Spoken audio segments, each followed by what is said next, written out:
Luke Harrison's hands trembled as he stared at the wedding photo. His wife Maya had been missing for 18 hours, and the resort staff kept saying newlyweds fight all the time. But Luke knew better.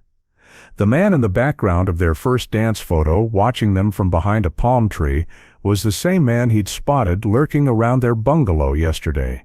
The same man who'd offered to take Maya to the hidden coves this morning. The realization hit Luke like a physical blow. His honeymoon wasn't just ruined. His bride was in danger. Before we dive in, where are you watching from right now? Morning, night, or somewhere in between? Drop it in the comments and hit subscribe so you don't miss our next thriller. 2 weeks ago, Luke Harrison had been the happiest man alive, standing at the altar, watching Maya walk toward him in her flowing white dress, her dark hair cascading over her shoulders. He'd felt his heart might burst. She was everything he wasn't: spontaneous, adventurous, fearless. While Luke calculated risks and planned everything meticulously, Maya leapt first and figured things out on the way down. "We balance each other," she always said, squeezing his hand. It was Maya who had insisted on the tropical honeymoon at Azure Palms Resort.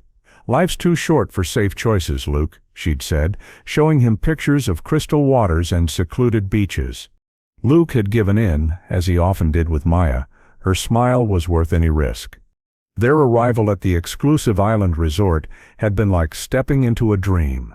Staff greeted them with flower lilies and champagne. Their private bungalow perched over the water, with steps leading directly into the lagoon. Palm trees swayed in the gentle breeze, and the sunset painted the sky in brilliant oranges and pinks. "See?" Maya had whispered, wrapping her arms around him that first night. Sometimes the scary choices are the best ones. That night, they'd attended the resort's weekly beachfront party. Under twinkling lights strung between palm trees, they'd had their first dance as husband and wife. A resort photographer captured the moment. Luke and Maya gazing into each other's eyes, her white sundress spinning around her knees, his linen shirt unbuttoned at the collar as he'd finally begun to relax. Later in their bungalow, they scrolled through the photos on Maya's camera. She was a photographer herself, always documenting everything. "For the memories," she'd say. "Wait, go back," Luke had said, pointing at their dance photo. "Who's that guy?" In the background, partially hidden behind a palm tree, stood a man in dark clothes and sunglasses, watching them intently. Probably just another guest. Maya had shrugged, setting the camera aside. But something about the man's posture, the intensity of his hidden gaze, had bothered Luke. The next morning, Luke had woken with a terrible sunburn after falling asleep on the beach. Maya, always energetic, had been restless in their bungalow while he recovered. "I met one of the staff while you were napping," she'd told him, eyes bright with excitement.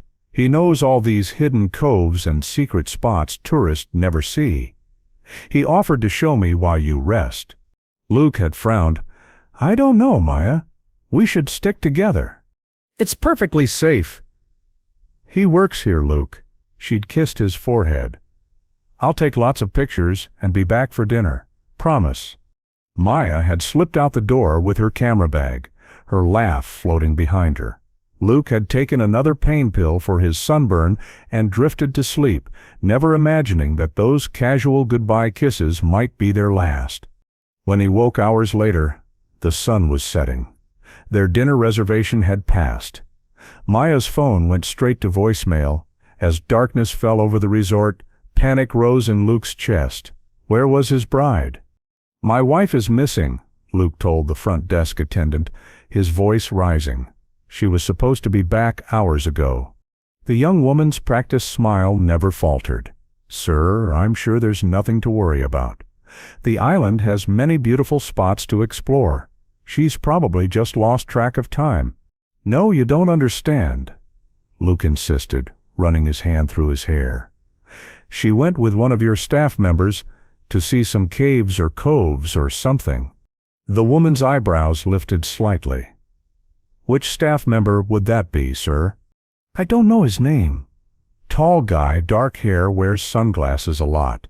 Her smile wavered.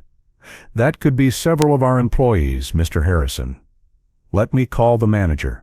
The resort manager, Elijah Carver, arrived within minutes, impeccably dressed despite the late hour.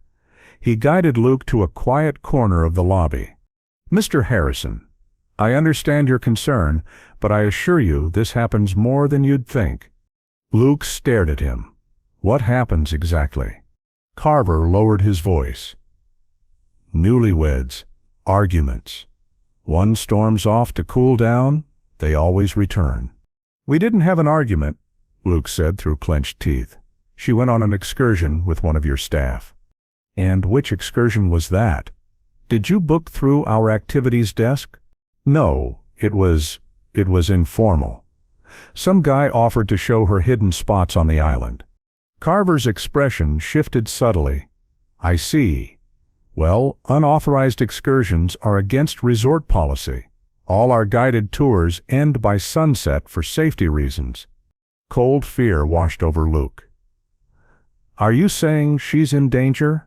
"Not at all," Carver said smoothly. "Just that if she went exploring off-resort property, she might have gone farther than planned. The island is perfectly safe, Mr. Harrison." But as security staff half-heartedly searched the resort grounds, Luke felt anything but reassured. He paced their bungalow, calling Maya's phone every 5 minutes. Each unanswered ring twisted his stomach tighter.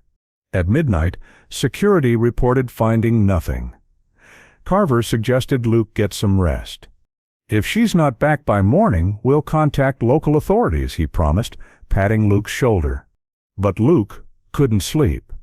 He sat on their bed, surrounded by Maya's things, her floral perfume still lingering in the air. On the nightstand sat her extra memory cards for her camera. She never went anywhere without spare memory. Why hadn't he questioned that? Dawn broke with no sign of Maya. Luke stood on their private deck, scanning the beach. Tourists were already claiming prime loungers, servers delivering breakfast to bungalows, the perfect paradise carrying on while his world crumbled. When he reported to the front desk again, Carver was waiting. "Still no sign of her," he said before Luke could speak. "I've contacted the island police. They'll send someone shortly." "Shortly? My wife has been missing for 18 hours. "Mr. Harrison," Carver said, lowering his voice, "I must be frank, the local authorities have seen this before. Young brides, overwhelmed by commitment, sometimes use honeymoons as escape opportunities." Luke stepped back as if slapped. "That's insane. Maya wouldn't." "We've found no signs of foul play. The most logical explanation is that she left voluntarily." Luke's hands balled into fists. "You don't know her. You don't know us." "Of course not," Carver conceded. "But the officer will want to check her belongings, see if anything's missing. Sometimes that tells the story." Luke stormed back to their bungalow, fury and fear battling within him. Maya would never abandon him. Something was wrong. Very wrong. And he was completely alone in paradise. The island police officer who arrived was Detective Kekoa, a weathered local man whose uniform hung loose on his thin frame. He smelled of cigarettes and aftershave as he meticulously documented Maya's description. "American woman, 29 years old, athletic build, dark hair, brown eyes," he repeated, writing slowly. "Last seen wearing white sundress, straw hat, carrying a camera." "And she went with one of the resort staff," Luke insisted. "That's the important part." Detective Kekoa glanced at Carver, who stood in the doorway of the bungalow. "We've questioned all on-duty staff," Carver said. "No one admits to taking a guest on an unauthorized tour." "Someone is lying," Luke snapped. "Or your wife met someone who claimed to be staff," Kekoa suggested.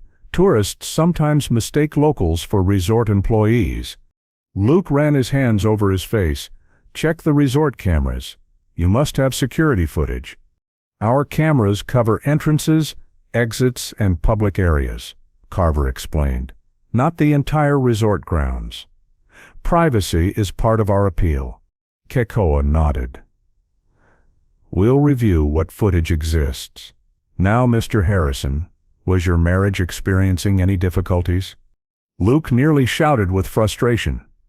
We've been married for 1 week. We're on our honeymoon. That doesn't answer my question, Kekoa said calmly. No difficulties. We're happy. We were happy. Luke's voice broke on the last word. After the officer left, promising to look into things, Luke sat amid the scattered contents of their bungalow. He'd searched for any clue to where Maya might have gone. Her suitcase remained, clothing still neatly folded. Her passport sat in the safe. Her toiletries lined the bathroom sink. The only things missing were the clothes she'd worn yesterday, her phone, and her camera. Luke picked up her laptop. Maybe she'd emailed someone? Uploaded photos? The password prompt glowed on screen. Luke typed in their anniversary date.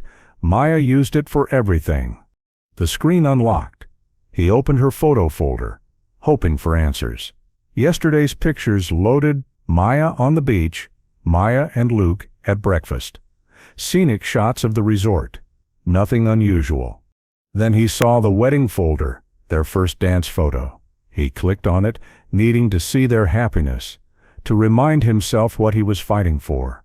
The image expanded on screen. Luke and Maya in the center, lost in each other's eyes. But now, with his attention not on his bride but on the background, Luke saw him clearly, the man behind the palm tree. Tall, lean, wearing dark clothing despite the tropical heat. Sunglasses hiding his eyes, but his face turned directly toward Maya. Something about him seemed familiar. Luke scrolled through more photos. Resort staff in the background of several shots, waiters, housekeepers, the activities coordinator. Then he found another angle of the dance. A shot someone else had taken and shared with them. The same man from a different angle, still watching. But now Luke could see a small logo on his shirt, the Azure Palms emblem. He was staff. Not just watching, working. But why would a resort employee be wearing sunglasses at night? Luke's phone rang, a friend from home responding to his frantic messages. Kevin, I need your help. Maya's missing. What? Since when? What happened? Luke explained quickly. The police here aren't taking it seriously. Can you search for any news about this resort? Missing persons, disappearances, anything? On it. Call you right back. While waiting, Luke paced the bungalow. He opened Maya's camera bag again, dumping the contents: extra batteries, lens cloth, spare memory cards. Memory cards. Luke grabbed the laptop again, searching for Maya's card reader. If she'd taken photos yesterday before disappearing, he found the device and plugged it in, inserting a memory card from their wedding. More photos loaded. Guests dancing. The ceremony getting ready. Luke scrolled rapidly. There, another shot of their first dance from a different angle. The mysterious man was there again, but this time something cold twisted in Luke's stomach. The man wasn't just watching Maya. He was watching while holding a camera with a long lens. A photographer? The resort photographer? Luke rifled through their welcome packet. Sure enough, there was a flyer.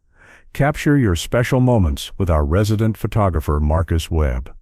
No photo of the photographer himself. Kevin called back. Luke, I found something.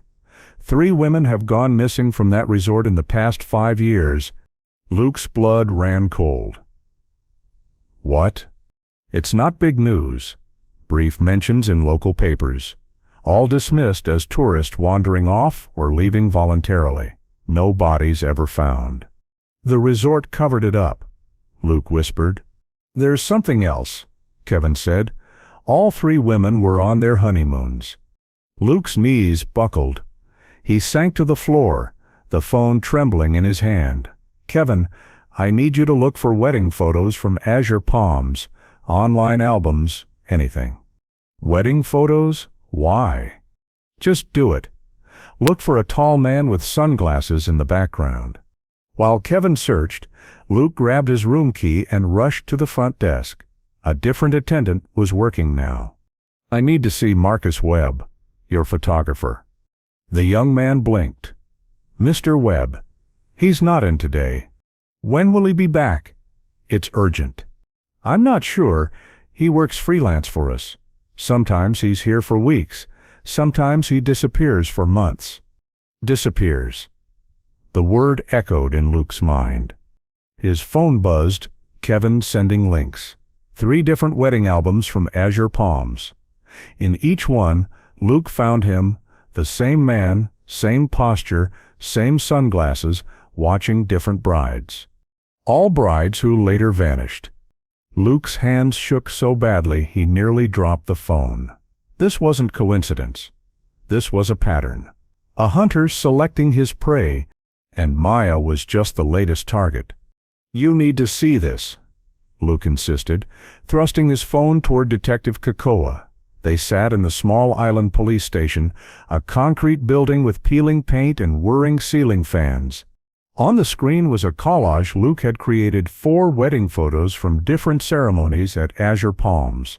In each he'd circled the same figure, the man with sunglasses. "This is the resort photographer, Marcus Webb. He appears in all these wedding photos, and all 4 brides disappeared afterwards." Kekoa studied the images with narrowed eyes. These other disappearances, they were ruled as voluntary departures. "By who?" "The same police who aren't taking my wife's disappearance seriously?" The detective's jaw tightened.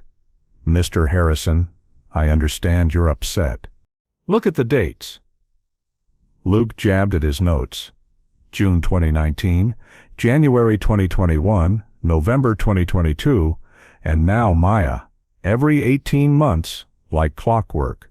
A bride disappears, the resort covers it up, and everyone moves on. Except the women never come back. Kekoa leaned back in his chair. "This photographer, Webb, have you spoken with resort management about him?" "Carver keeps dodging my questions," Luke said. "Claims Webb is a freelancer who comes and goes. Convenient, right? But I found his name on the resort's payroll list." "How exactly did you find that?" Luke hesitated. Breaking into the accounting office at 3 a.m. probably wasn't something he should admit. "I have my ways." "The point is, he's not just some random photographer, he's connected to the resort, and to these disappearances." Kekoa sighed. "I'll question Carver again. In the meantime, I've got officers checking the hiking trails and beaches." "That's not enough." Luke stood abruptly. "Maya's been gone for 2 days now." "Sir, we're doing everything." "No, you're not. If she were a wealthy local woman instead of a tourist, you'd have the whole island searching." Kekoa's expression hardened. "Mr. Harrison, I suggest you return to your resort. I'll contact you with any developments." Dismissed and desperate, Luke walked the 2 miles back to Azure Palms. The paradise setting now seemed like a cruel joke. Perfect blue waters, laughing tourists, romantic couples holding hands on the beach. None of them knew a predator walked among them. At the resort, Luke headed straight for the restaurant. He'd noticed one waitress, Natalie, watching him with sympathetic eyes whenever he asked about Maya. Unlike the other staff, her smiles seemed genuine rather than rehearsed. She was serving breakfast to a honeymooning couple when Luke approached. "Excuse me," he said quietly. "Natalie, right. Can I talk to you? It's about my wife." Her eyes darted around the restaurant before she nodded slightly. "My break is in 20 minutes. Meet me by the staff entrance behind the kitchen." Those 20 minutes crawled by as Luke paced the beach, watching happy couples, his heart breaking with each passing second. Maya should be here, taking photographs of the horizon, dragging him into the water despite his protests. Natalie appeared exactly 20 minutes later, untying her apron as she slipped through the service door. "We only have 10 minutes, she said, leading him to a secluded spot behind the recycling bins. What happened to your wife? It's happened before. Luke's heart raced. You know about the other brides? She nodded, eyes darting nervously around them. 3 others that I know of. The resort pays off the families, makes it go away. Pays them off? For their missing wives? And no one ever found any of them? Luke asked, his voice breaking. Natalie shook her head. The last one, about a year and a half ago, her husband refused to leave, kept searching for weeks. Then one day, he just accepted the settlement and disappeared too. Natalie's face paled. Marcus, he's intense, keeps to himself. Management treats him differently than other staff. He comes and goes as he pleases. Natalie thought for a moment. They were all adventurous. The type to go exploring, try new things. Not the kind to stick to scheduled resort activities. Thank you, Luke whispered. Back in his bungalow, Luke spread his makeshift investigation across the bed. Photos of Webb from various angles. Notes on the missing brides. A map of the island he'd purchased in town, focusing on the isolated northern coastline. His phone rang. Kevin again. I found something else, his friend said without preamble. Remember that photo of Webb you sent? I ran it through some recognition software. His real name isn't Marcus Webb. It's Martin Whitfield. Who's Martin Whitfield? He was a wedding photographer in California until 6 years ago, when his fiancée vanished a week before their wedding. He had an alibi, but some people thought he was involved. After the case went cold, he disappeared too. Luke's mind raced. He lost his bride-to-be, so he, what? Started taking other men's brides? That's insane. People break in different ways, Kevin said quietly. There's more. I checked property records on the island. There's a parcel of land on the North Shore registered to a shell company. The paperwork trails back to Whitfield. The cabin, Luke murmured. Natalie mentioned a cabin. Luke, be careful. If this guy is who we think he is, I need to find Maya. She's been gone for 48 hours now. If he hurt her, Luke couldn't finish the thought. The police aren't helping, Luke snapped. I'm on my own here. After hanging up, Luke studied his map. The North Shore was rugged, less developed. Rocky cliffs instead of sandy beaches, perfect for hiding anything. A knock at his door startled him. Luke quickly gathered his notes, shoving them under the mattress before answering. Elijah Carver stood outside, his perfect smile firmly in place. Mr. Harrison, may I come in? Luke reluctantly stepped aside. Carver entered, eyeing the disheveled state of the bungalow. I wanted to update you personally, Carver said smoothly. The police have found no evidence of foul play, but they're continuing to search. In the meantime, I've come with an offer. He placed an envelope on the coffee table. Azure Palms would like to extend a gesture of goodwill during this difficult time. Full refund of your honeymoon package, plus additional compensation for your distress. Luke stared at the envelope. You're trying to buy me off. Not at all. We simply recognize that. This isn't the first time, is it? Luke interrupted. You've made this same offer to other husbands whose wives vanished. Carver's expression didn't change, but something cold entered his eyes. Mr. Harrison, I understand you're upset, but making unfounded accusations. I know about the other missing brides, Luke said flatly.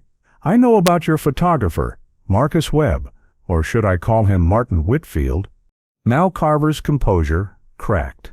He blinked rapidly, adjusting his tie. I don't know what you think you know. I know enough, Luke said, stepping closer. Maya isn't the first bride to disappear from your resort, but she will be the last. I'm going to find her, and then I'm going to expose everything. Carver's face hardened. Be very careful, Mr. Harrison. Islands can be dangerous places for tourists who wander off the path. Is that a threat? Carver picked up his envelope. It's a reality check. Accept the offer. Go home. Remember your wife fondly. Get out of my room. After Carver left, Luke collapsed onto the bed, shaking with rage and fear. The resort was actively working against him. The police were useless. And somewhere on this island, Maya was in the hands of a man who had taken other brides before her. A distant rumble of thunder caught his attention. Luke looked outside. Dark clouds gathered on the horizon. A storm was coming. The same storm that had been forecast for tonight. If Maya was being held somewhere remote, a storm could make rescue even harder. Roads would flood. Trails would become impassable. He had to move now. Luke grabbed his backpack, stuffing it with water bottles, a first aid kit, flashlights, and the map. He changed into hiking boots and dark clothing. As an afterthought, he took the hotel umbrella, flimsy protection against a tropical storm, but better than nothing. Just before leaving, he looked once more at the wedding dance photo. Maya's joyful face, his adoring eyes, and in the background, Webb Whitfield, watching, waiting, planning. I'm coming, Maya, Luke whispered to her image. Hold on. The first raindrops began to fall as Luke slipped out of his bungalow, heading not toward the resort entrance, but toward the service road that led to the island's wild northern shore. And hopefully, to Maya. The storm hit faster than forecast. By the time Luke reached the northern coastal road, rain pounded like bullets against his skin. Lightning split the sky, briefly illuminating the treacherous path ahead, a dirt road rapidly turning to mud, bordered by dense jungle on one side and rocky cliffs on the other. Luke squinted through the downpour, consulting his map under the wavering beam of his flashlight. According to property records, Whitfield's land should be another mile ahead. The umbrella had long since inverted and been discarded, leaving Luke drenched and shivering despite the tropical heat. A sudden headlight beam caught him by surprise. Luke dived into the vegetation as a jeep approached, its tires spraying mud. Through the foliage, he glimpsed the Azure Palms logo on the vehicle's door. Resort security, searching for him, no doubt. Luke waited until the jeep passed, then continued his journey, more cautiously now. The road curved sharply around a cliff face, revealing a breathtaking view of the coastline, or it would have been breathtaking in daylight. In the storm, it was terrifying. Massive waves crashing against jagged rocks hundreds of feet below. Another lightning flash revealed a narrow footpath branching off the main road, almost hidden by overgrowth. A crude private property sign hung crookedly from a post. This was it. Luke turned onto the path, using tree trunks for balance as he descended the steep trail. The sound of the ocean grew louder, mixing with the thunder to create a deafening cacophony. After 10 minutes of treacherous hiking, the path leveled out. Another lightning flash revealed a cabin perched on a cliff edge, its windows dark. Behind it stood a larger structure, some kind of outbuilding or garage, partially built into the rock face itself. Luke crouched behind a boulder, studying the property. No vehicles visible, no lights. Had he risked everything for an empty cabin? Then he saw it, a faint glow from what appeared to be basement windows, barely visible at ground level. Someone was home. Luke circled the property, searching for the best approach. The main cabin had a small deck overlooking the ocean, currently being battered by wind and spray. The outbuilding had a heavy padlocked door. A crash of thunder covered Luke's approach to the cabin. He reached the deck and peered through sliding glass doors. Inside was a Spartan living space, minimal furniture, no personal touches. But on one wall, Luke's blood froze. Photos. Dozens of them. Wedding photos, all professionally shot, all featuring beautiful brides. In the center of the display was Maya's portrait, a shot from their wedding day that Luke had never seen before. Webb must have been one of the photographers at their ceremony, blending in with the official crew they'd hired. Luke tried the door. Locked. He looked around desperately for something to break the glass, when another flash of lightning revealed a key hidden under a potted plant. Too easy? Maybe, but he had no choice. The key worked. Luke slipped inside, dripping water onto the polished wood floor.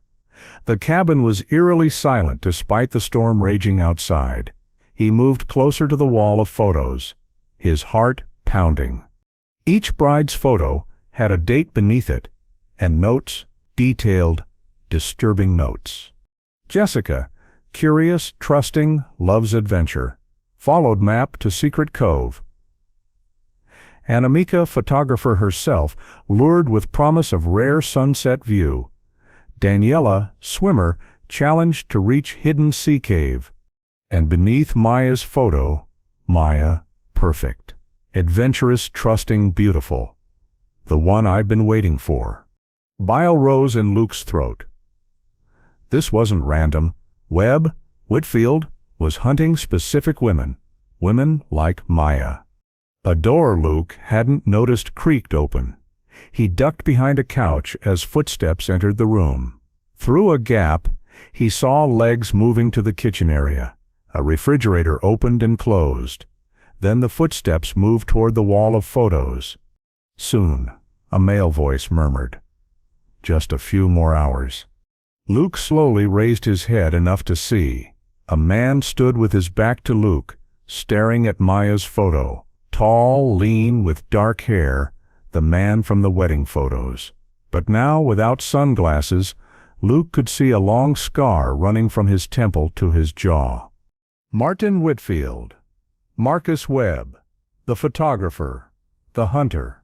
The man touched Maya's photo almost tenderly, then turned toward what appeared to be a basement door. As he moved, Luke spotted something that made his heart stop. A professional camera around the man's neck. Maya's camera. He recognized the distinctive strap she had added herself. Once Whitfield disappeared down the stairs, Luke crept forward. He needed to find Maya, but he also needed evidence, something to convince the police, to expose the resort's complicity. On a desk near the photo wall sat a laptop. Luke quickly opened it, relieved to find it unlocked. Whitfield must feel secure in his isolation. The screen showed folders labeled with women's names. Luke clicked on Maya with trembling fingers. Inside were hundreds of photos. Maya at their wedding, Maya around the resort, Maya on the beach, photos taken without her knowledge. Stalker photos. Another folder labeled Collection made Luke's stomach turn. Inside were more intimate photos of previous victims, clearly taken in captivity. Their faces showed fear, confusion, resignation. The final photos of each woman were the most disturbing, posed like macabre wedding portraits, in white dresses, perfectly made up, but their eyes were vacant, dead. Luke copied files frantically onto a USB drive he found on the desk. Then he heard it, a faint cry from below. A woman's voice. Maya. Luke moved silently to the basement door, easing it open. A steep staircase descended into darkness, lit only by a faint glow from below. He crept down, one step at a time, wincing at each creak of the old wood. At the bottom, a short hallway led to a heavy metal door. Through a small window, Luke could see into what could only be described as a studio. Photography lights, backdrops, props, and against the far wall, two women. One was Maya, her wrists bound to a pipe above her head, still wearing her white sundress from 2 days ago, now torn and dirty. Her face was bruised, but her chest rose and fell steadily, alive. Beside her, similarly bound, was another woman Luke didn't recognize, younger, Asian, with terror in her eyes. A new victim. Maybe a backup in case something went wrong with Maya. Whitfield stood at a workbench, arranging what looked like makeup and hair tools. Next to these lay something that made Luke's blood run cold, a collection of knives and syringes. "The storm is perfect timing," Whitfield was saying, his back to his captives. "No one will hear you. And by tomorrow, the roads will be washed out. I'll have all the time I need to make you perfect." Luke had to act, but how? He had no weapon, no plan. Whitfield was larger and clearly dangerous. If Luke failed, both women would die. A sudden pounding on the cabin door above startled all of them. Whitfield cursed, setting down the knife he'd been examining. "Don't go anywhere," he told the women with a chilling smile. "We're just getting started." As Whitfield headed for the stairs, Luke frantically searched for a hiding place. He ducked into a closet just as Whitfield passed, hearing the man mumble about interruptions. Once Whitfield was upstairs, Luke slipped out and raced to Maya. "Luke!" she gasped, tears filling her eyes. "How did you—" "Shh," he whispered, working at her restraints. "I'm getting you out of here." You can't. The other woman whispered frantically. "He'll kill you. He's crazy." "Who are you?" Luke asked, finally freeing Maya's wrists. "Zoe," she said, "I'm staying at the resort with my husband. He said he wanted to take some professional photos of me as a surprise." Luke freed Zoe's bonds next. "We need to move. Now." Above them, angry voices echoed. Someone else was in the cabin with Whitfield. Resort security? Police? Luke had moments to decide: escape with the women through the storm, or confront Whitfield with whatever help had arrived. The choice was made for him when a gunshot rang out above. The gunshot froze them all. Maya clutched Luke's arm, her fingers digging into his skin. "Who else is here?" she whispered. "I don't know," Luke admitted. "I came alone." Footsteps pounded overhead, followed by the sound of breaking glass, more shouting. Then silence. "We can't stay here," Luke said. "There's another door somewhere. This place is built into the cliff. There must be an access to the water." Zoe pointed shakily to the far corner of the room. "He brought us in through there."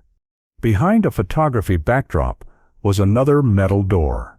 Luke rushed to it, testing the handle. Locked. "Keys," Maya said suddenly. "Check his workbench."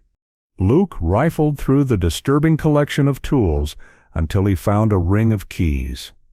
The third one he tried unlocked the door, revealing a narrow tunnel carved into the rock itself. Emergency lights cast an eerie glow along the passageway. "This way," Luke urged, supporting Maya, who stumbled from weakness. The tunnel sloped downward, the roar of the storm growing louder as they descended. After about 50 yards, it opened onto a small cave at water level. Rain and sea spray blew in through the entrance, where waves crashed against a crude dock. Tied to the dock was a small motorboat, bouncing violently in the churning water. "He brought us in by boat," Zoe explained, having to shout over the storm. "The resort beach is around that point." Luke assessed their options quickly. The boat seemed suicidal in this weather. Going back up meant facing whoever had fired that gun. Staying put meant eventual discovery. "We follow the cliff edge," he decided. "There must be a path to the main road." They had just stepped outside the cave when headlights appeared on the cliff above, illuminating the narrow trail down to the water. Someone was coming. Back inside, Luke pushed the women into the darkness of the cave. They huddled behind a stack of plastic containers as a vehicle stopped above. Car doors slammed.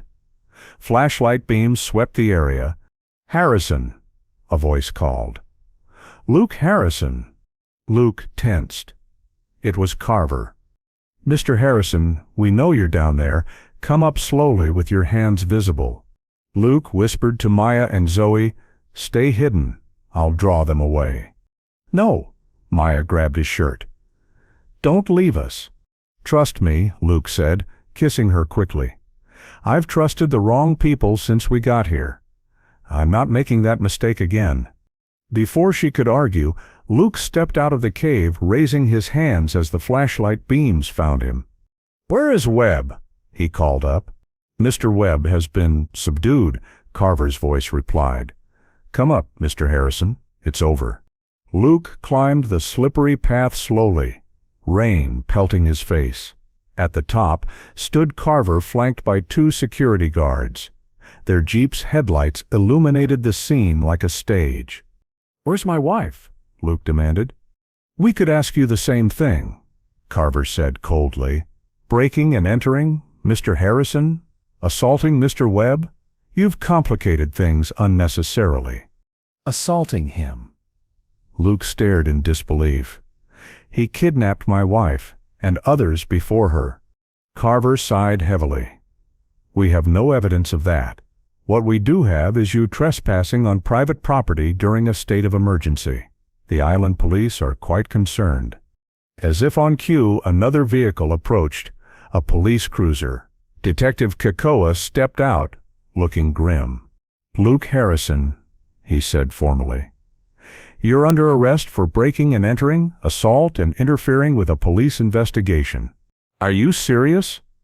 Luke shouted over the storm. "Webb is a killer. Look in his cabin, the photos, the evidence. Check his basement." "We've searched the premises," Kekoa said flatly. "We found Mr. Webb injured by your attack, but no sign of any victims." Ice ran through Luke's veins. Somehow they'd already moved the evidence, cleaned the basement. This was a setup. "My wife is alive," Luke insisted. "She's—" A security guard cut him off, spinning him around to apply handcuffs. As Luke's arms were wrenched behind him, he saw Whitfield emerge from the shadows by the cabin, holding a bloodied tissue to his head. Their eyes met, and Whitfield's lips curved in a slight smile. "Officer," Carver said smoothly, "given the dangerous conditions, perhaps we should continue this at the resort. The roads will be impassable soon." Kekoa nodded, guiding a handcuffed Luke toward the police cruiser. As they drove away, Luke stared back at the cabin. Had he just abandoned Maya and Zoe to their fate, or had he given them the distraction they needed to escape? At the resort, Luke was placed in a security office, a small room with no windows and a single door now guarded by police. His protests fell on deaf ears. "You'll remain here until the storm passes," Kekoa informed him. "Then we'll transport you to the main island for formal booking." "Detective, please," Luke begged. "Just check the USB drive in my pocket. I copied files from Webb's computer. Photos of the women, his plans." Kekoa patted Luke's pockets, finding nothing. "What USB drive?" Luke froze. The drive was gone, lost in the struggle or taken by Carver's men. "You need to find Maya," Luke said desperately, "and another woman, Zoe. They were in Webb's basement. If they escaped, they're out in this storm." "We'll continue searching for your wife," Kekoa said tersely. "But right now, you're our primary person of interest in her disappearance." The door closed, leaving Luke alone. Through the thin walls, he could hear Carver speaking to someone. "Containment is our priority. Find them before they reach any tourists. Webb is handling it personally." Luke slumped against the wall. Maya was alive, but for how long? Webb was hunting her again. The resort was covering everything up, and Luke was trapped, powerless, as the storm of the century battered the island. His honeymoon paradise had become a nightmare from which there seemed no escape. Hours passed in the windowless security office. The distant crash of thunder and howl of wind were Luke's only connection to the outside world. His mind raced between hope and despair. Maya could be safe, hiding somewhere on the island, or she could be back in Webb's clutches, facing horrors Luke couldn't bear to imagine. The door finally opened. A young security guard entered with a sandwich and bottled water. "Thought you might be hungry," he said awkwardly. Luke recognized him, the same guard who'd half-heartedly searched for Maya that first night. "Thanks," Luke said, accepting the food. As the guard turned to leave, Luke added, "Have they found my wife?" The guard hesitated. "No official updates." "Unofficial?" The young man glanced nervously at the door. "There's a lot of activity on the North Shore. Carver sent most of security there instead of evacuating them with the guests." Luke sat up straighter. "Guests are being evacuated?" "The storm's getting worse." "Landslide risk. All guests are being moved to the main building." He lowered his voice. "Look, I don't know what's happening, but something's not right. Webb came through earlier with Carver, looking like hell. They locked themselves in the manager's office." A tiny flame of hope flickered in Luke's chest. "My wife might still be out there. She could be trying to get back to the resort." The guard shifted uncomfortably. "I shouldn't be talking to you." "Please," Luke said. "If you see anything, a woman with dark hair in a white dress or another woman, Asian, mid-20s, they're in danger. Webb will kill them." Something in Luke's desperation seemed to reach the young man. He nodded almost imperceptibly before leaving. Luke paced the small room, mind working furiously. Maya was alive. She and Zoe had escaped Webb's lair and were somewhere on the island. Webb and Carver were desperately trying to find them. And outside, the storm provided both danger and opportunity. A sudden commotion erupted in the hallway, shouting, running footsteps. The power flickered, then failed completely. Emergency lights cast the room in an eerie blue glow. The door burst open. It was the young security guard, looking terrified. "You need to come now," he said urgently. The North Road collapsed. Everyone's distracted. "This is your only chance." Luke didn't hesitate. He followed the guard through darkened corridors, past staff rushing with emergency equipment. "Why are you helping me?" Luke asked as they slipped into a service stairwell. "My sister disappeared 3 years ago," the guard said grimly. "In Thailand. On her honeymoon. No one believed her husband when he said someone took her." They emerged near the resort's main kitchen, now abandoned as staff dealt with the emergency. Through windows, Luke could see the full fury of the storm, palm trees bent double, debris flying through the air, the swimming pool overflowing. "Where are Webb and Carver now?" Luke asked. "Command center. Second floor of the main building." The guard handed Luke a master key card. "This will open any door in the resort." "I need a phone." The guard handed over his own. "Be careful. If what you're saying about Webb is true." Luke gripped his shoulder. "Thank you." Alone again, Luke weighed his options. He needed to find Maya, but he also needed evidence, proof of Webb's crimes, and the resort's cover-up. Without it, his story would never be believed. The resort would be focusing search efforts on the North Shore. If Maya and Zoe had any sense, they'd head in the opposite direction, toward the main resort complex where they might find help. Luke made his decision. He would confront Webb and Carver directly. In the chaos of the storm, they might let something slip, say something incriminating, and he'd record everything. He checked the guard's phone. Almost no signal, but enough to open the voice recording app. He slipped it into his pocket, still recording, and headed for the main building. The usually pristine lobby was now an emergency shelter. Tourists huddled on sofas and chairs. Staff distributed blankets and water. No one paid attention to Luke as he moved through the crowd toward the administrative wing. Raised voices echoed from the partially open door of the command center. Luke pressed himself against the wall beside it, listening. "Complete disaster," Carver was saying. "If they make it back here—" "They won't," Webb's voice replied coldly. "I know these women. They're running scared, not thinking clearly. They'll head for the beach, trying to flag down a boat. And if they don't, if they talk to other guests, then we have a mentally unstable husband who attacked me and made wild accusations to explain his own crime. The police are already building that narrative." Luke had heard enough. This was his moment. He pushed the door open fully, stepping into the room where resort executives and security personnel huddled around maps and radios. At a long table, Webb and Carver looked up in shock. "Surprise," Luke said, his voice steady despite the fury and fear churning inside him. "I think we need to talk about what really happens to honeymooners at Azure Palms." The command center fell silent.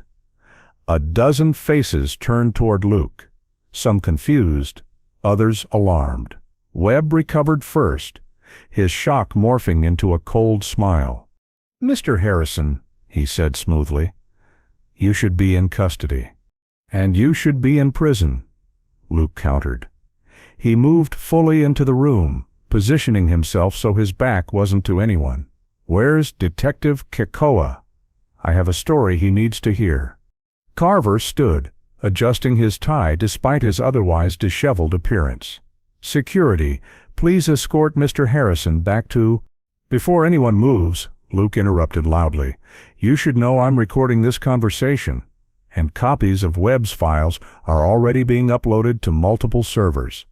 It was a bluff. The USB drive was gone. The phone in his pocket barely had signal, but the flash of panic on Webb's face told Luke it had hit home. "Everyone out," Carver ordered the staff. "This is a sensitive resort matter." The room emptied quickly, security guards hesitating until Carver nodded for them to leave too. Soon only Luke, Carver, and Webb remained. Webb's composed facade had slipped, revealing something predatory beneath. "My wife," Luke said simply, "and justice for the others." "I don't know what you think happened to your wife," Webb said, "but—" "Drop the act." Luke slammed his hand on the table. "I saw your basement, the studio, the women chained to the wall. I saw your trophy photos, the brides you've taken. I know everything." "You know nothing," Webb hissed, his cultured voice cracking. "You couldn't possibly understand the art, the perfection." "Martin!" Carver cut him off sharply. "Enough!" He turned to Luke. "Mr. Harrison, this has spiraled out of control, but there's still a way to resolve this that benefits everyone." "I'm listening," Luke said, though his eyes never left Webb. "Double the settlement, full confidentiality. You forget what you think you saw, we find your wife, everyone moves on." Carver's voice was reasonable, practiced. Luke laughed bitterly. "My wife isn't a business transaction, and neither were Jessica and Amika or Daniela." At the names, Webb twitched visibly. "You remember them, don't you, Martin?" Luke pressed. "The brides you preserved after your own left you at the altar. Did killing them fill that hole inside you? Did posing their bodies for your sick photos bring her back?" Webb's face contorted with rage. "They weren't worthy, flawed, unfaithful creatures, pretending at purity, but in my hands, they became perfect, eternal, like she should have been." "My God, Martin!" Carver whispered, staring at his photographer with dawning horror. The dynamic in the room shifted instantly. Carver stepped away from Webb, the partnership fracturing. "You knew," Luke accused Carver. "Maybe not everything, but enough. Women disappeared, and you covered it up, paid off the families, protected your precious resort reputation. I thought they left voluntarily." Carver said weakly, "Honeymoon jitters. It happens. We simply smooth things over." "You gave him hunting grounds," Luke said in disgust, "and now my wife—" A commotion outside interrupted them. Shouting, running footsteps. The door burst open, and Detective Kikoa entered, soaking wet and grim-faced. "We found them," he announced. 2 women trying to reach the marina. Luke's heart leapt. "Maya? Zoe?" "Alive," Kikoa confirmed. "Injured hypothermic, but alive." Relief flooded through Luke, making his knees weak, but beneath the relief, something felt wrong. Kikoa wasn't looking at him. He was looking at Webb. "They're in the medical center now," Kikoa continued. "Quite a story they're telling." Webb's hand moved slowly toward his jacket pocket. Luke tensed, sensing the shift in the air. "Detective," Luke said carefully, "I can explain everything. Webb kidnapped them. He's been taking brides for years. The resort covered it up." Kikoa's expression gave nothing away. "And your evidence?" "In his cabin. His computer. The basement studio." "The cabin that conveniently washed into the sea during the landslide?" Kikoa asked. "The computer that can't be found?" Ice formed in Luke's stomach. Webb was smiling again.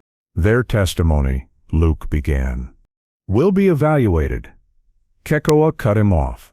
"After medical treatment, trauma can affect memories, create false narratives." Luke realized with growing horror that the fix was still in. The island police, the resort, they were going to bury this.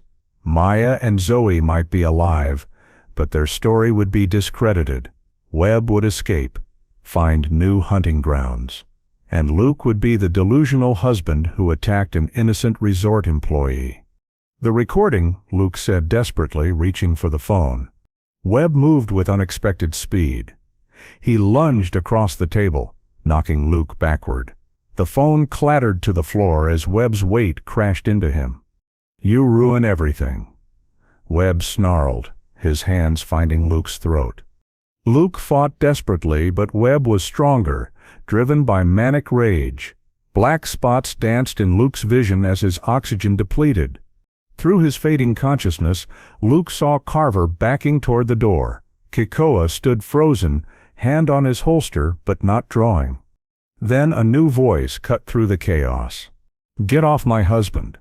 Maya stood in the doorway, a security guard's baton in her hand. Her white dress was torn and muddied, her face bruised, but her eyes blazed with fury. Behind her, Zoe clutched a medical blanket around her shoulders, a nurse trying unsuccessfully to guide her back to the medical center. Webb's grip loosened in shock. Luke seized the opportunity, driving his knee upward and throwing Webb off balance. They tumbled across the floor, Luke gasping for air. "You should be dead," Webb hissed. "Both of you." "Yet here we are," Maya said, stepping further into the room. "Alive.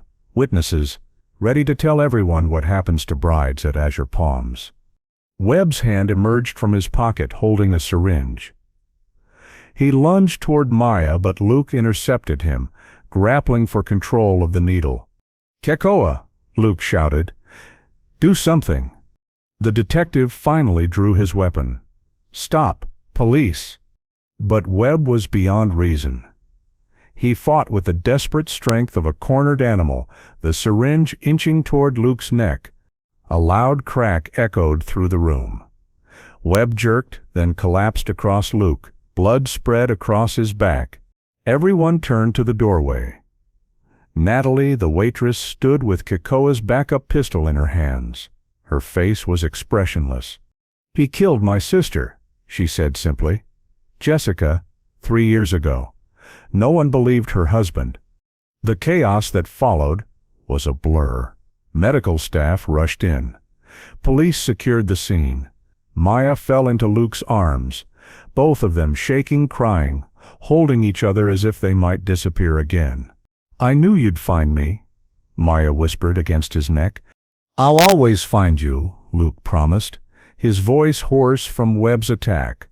Outside, the storm began to abate, the howling wind fading to a whisper as dawn broke over the devastated island paradise. Carver was arrested attempting to board an emergency evacuation helicopter with a briefcase full of cash and resort documents. Kikoa, faced with overwhelming evidence of corruption, resigned before formal charges could be filed. In the medical center, Maya and Zoe gave their statements, how Webb had lured them separately with promises of special photo opportunities, drugged them, kept them captive for his twisted art, how they'd escaped during the confusion when Luke arrived at the cabin, how they'd fought through the storm, hiding from search parties before finally reaching the marina. He kept talking about making us perfect. Maya told the mainland detective who'd arrived to take over the case. He said real love was only possible in his photographs, that he was saving us from inevitable betrayal. He was going to kill us tonight, Zoe added softly. He said the storm was the perfect backdrop for his masterpiece. Luke held Maya's hand throughout her testimony, his thumb tracing circles on her palm. When they were finally alone, exhaustion overtook them both. They collapsed onto the narrow hospital bed, clinging to each other as sleep claimed them. 3 days later, as mainland authorities continued their investigation, Luke and Maya prepared to leave the island. In their original bungalow, now cleaned and repaired after the storm, Luke packed their belongings while Maya sat on the balcony, watching the ocean. "I found this," Luke said quietly, joining her with their wedding photo in his hands, the one showing Webb watching from behind the palm tree. Maya flinched. "Destroy it." "No," Luke said gently. He took scissors from the desk and carefully cut around the edges of the photo, removing everything except the two of them dancing, lost in each other's eyes. "That's our memory. No one else's." Maya took the cropped photo, tears spilling down her cheeks. "He tried to steal everything from us." "But he failed," Luke said, kneeling before her. "We're still here. Still us?" Maya nodded, tucking the photo into her journal. "Take me home, Luke." As their boat pulled away from Azure Palms Resort, neither looked back at the paradise that had become their nightmare. Instead, they faced forward, toward the horizon, toward home, toward a future that would never be the same, but would still be theirs. 6 months later, the nightmares still came. Maya would wake gasping, clawing at invisible restraints, the phantom smell of Webb's cologne lingering in her nostrils. Luke would hold her until the shaking stopped, whispering reassurances even as his own heart raced with remembered terror. Their apartment in Seattle had become both sanctuary and prison. Maya rarely left, her camera equipment gathering dust in the closet. Luke had taken extended leave from teaching, unwilling to leave her alone for long. "We should get out today," Luke suggested one gray morning, bringing Maya coffee in their bed. "Just to the park. Fresh air might help." Maya stared out the window at the misty skyline. "Did they call again?" Luke nodded reluctantly. "The prosecutor wants us to testify in person at Carver's trial next month." "I can't go back there," Maya whispered. "I can't face that place again." "We don't have to decide today," Luke assured her, sitting beside her. The investigation had revealed horrors beyond what either had imagined. After Webb's death, authorities had searched the broader property around his cabin. In an underwater cave accessible only by diving, they discovered preserved remains of 3 women, Jessica, Anamika, and Daniela, each positioned like a macabre bridal portrait, dressed in white, their faces captured in Webb's disturbing final photographs. The case had become international news. The wedding photographer murders, honeymoon horror, paradise predator. The headlines were relentless, each one a fresh wound in their slowly healing psyches. Azure Palms Resort had closed indefinitely. Class action lawsuits, mounted as families of the victims sought justice. Carver faced multiple charges for obstruction, evidence tampering, and accessory after the fact. Several island police officers, including Kekoa, awaited trial for corruption. Natalie had been released without charges, self-defense and defense of others deemed justifiable under the circumstances. Her revelation that Jessica had been her sister explained her willingness to help Luke when others wouldn't. Zoe had returned to her husband in Australia. She sent occasional emails, brief updates on her recovery. Like Maya, she struggled with post-traumatic stress, but was finding her way back through therapy and support groups. "I keep thinking about the others," Maya said, breaking the silence. "The women we couldn't save." Luke took her hand. "We did save someone, each other, Zoe." Maybe future victims who would have crossed Webb's path. Maya nodded slowly. She reached for her journal on the nightstand, the same one she'd carried throughout their honeymoon. Inside, tucked between pages, was the cropped wedding photo Luke had salvaged. "Sometimes I feel like he's still watching us," she admitted. "Like we never really escaped." "He's gone, Maya. He can't hurt anyone anymore." "But the damage remains," she said softly. Luke couldn't disagree.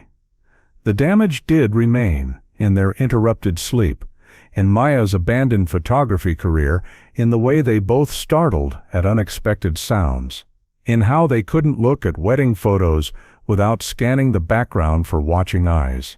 "I've been thinking," Maya said, her fingers tracing the edges of their cropped photo, "about what you did with this picture. Cutting away the darkness, keeping just—" Luke nodded, not quite following. "Maybe that's what recovery looks like," she continued. "Not erasing what happened, but choosing what to focus on, what to keep." It was the most insight Maya had shared in months. Luke felt a glimmer of hope stir within him. "I want to try something," she said suddenly. "Can you get my camera?" "The old one."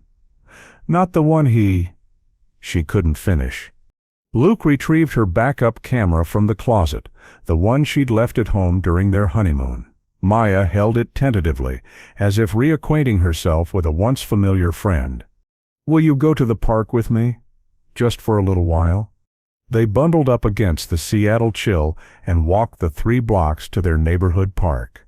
Maya's steps were hesitant at first, her body tense with hypervigilance. Luke stayed close, a protective shadow. At the park, Maya lifted her camera with trembling hands. She focused on a small girl playing with autumn leaves, her laughter visible in puffs of condensation in the cool air. The shutter clicked. "Okay?" Luke asked gently. Maya nodded, tears in her eyes, but a small smile on her lips. "It's still there. The ability to see beauty, he didn't take that from me."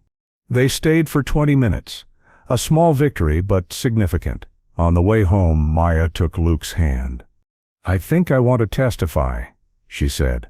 "Not for the courts or the families or even justice. For me, to look at what happened and say, this is part of my story, but it doesn't define me." Luke squeezed her hand. "Whatever you decide, I'm with you." That night, as they prepared for bed, Maya placed her camera on the nightstand rather than hiding it away. A small act of defiance against fear. A reclaiming. "We'll never be who we were before," she said as they lay in the darkness. "Sometimes I hate that." "We don't have to be who we were," Luke replied. "We just have to be who we are now, together." Maya curled against him, her heartbeat syncing with his. For the first time in months, she fell asleep before him, her breathing deep and even. Luke watched her sleep. This woman who had survived the unimaginable, who was finding her way back not to who she had been, but to who she might become. Like their cropped wedding photo, they were creating something new from what remained after trauma had cut away at their edges. Not perfect. Not unmarked, but still beautiful, still theirs. Outside, rain began to fall, gentle and cleansing, against their window. Luke finally closed his eyes, joining Maya in, for once, dreamless sleep. Both scarred, but both surviving. Both forever changed, but finally healing. That's it. How would you have reacted if you found a stranger watching you in your wedding photos? Share your thoughts below. Hit subscribe for more suspenseful stories like this one. And don't miss our next mystery waiting for you.